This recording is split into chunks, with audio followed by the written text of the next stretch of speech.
Aimee Romero was more than a name. She was a mother, daughter, a sister, a friend. She was kind, full of life, and had a future filled with dreams. But her life was tragically cut short due to domestic violence. I worked with Aimee every day. I saw her smile, her kindness, her energy, but I didn't see the warning signs. Looking back, I wish I had known how to recognize them, how to ask the right questions, how to help. The signs weren't obvious at first. They seemed like a happy couple. It was only the last 1 to 1.5 months before she was taken from us that the signs started to show. Working late nights at the office, offhanded remarks we didn't think much of. I wish I had asked more questions. I wish I had encouraged her to seek help. Out of this heartbreak, we created Aimee's Hope, an organization dedicated to providing resources, awareness, and support for those who need it most. Aimee's Hope helps support the domestic violence shelter here in town. There are very few domestic violence shelters in the United States of America. Actually, there are more animal shelters than there are domestic violence shelters. If you're in a room full of people, 1 in 4 women have been affected by domestic violence and 1 in 9, and that's what's been reported. So that's about 10 million people in the United States of America. So the domestic violence shelter here in town, Aimee's Hope has helped support with televisions and just those goods. When they come into the shelter, they have nothing. They have the clothes on their back and their children. And that's what we want to do, is have them come in to be safe, and then we get those resources for them. They get a room of their own, and that room has a bathroom, a bedroom, and a TV. And we want them to be comfortable when they come in because, they just came from a serious situation. Let's get them comfortable, and then let's work with the case manager to get their needs met.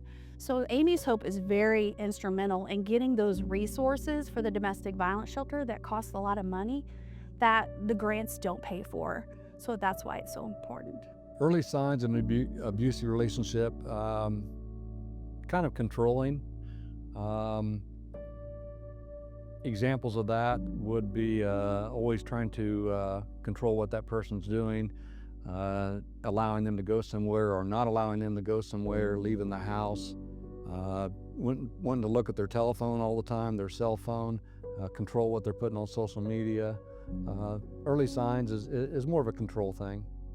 Aimee's Hope also raises awareness with the 5K that they do every year. It's also a fundraiser for Aimee's Hope, but it's also, let's get the awareness out there. Let's not make this a topic that no one wants to talk about, right? So that's why it's so important to have those events like the 5K, because people will talk. I have told people my story, and that has empowered people to tell their story and to change their life. So when you go to these events and you're with people that are helping raise funds, you just don't know who's have some issues that need to get some resources to help them. Aimee's story could have ended differently. Someone you know might be in this situation now. If you need help, please reach out.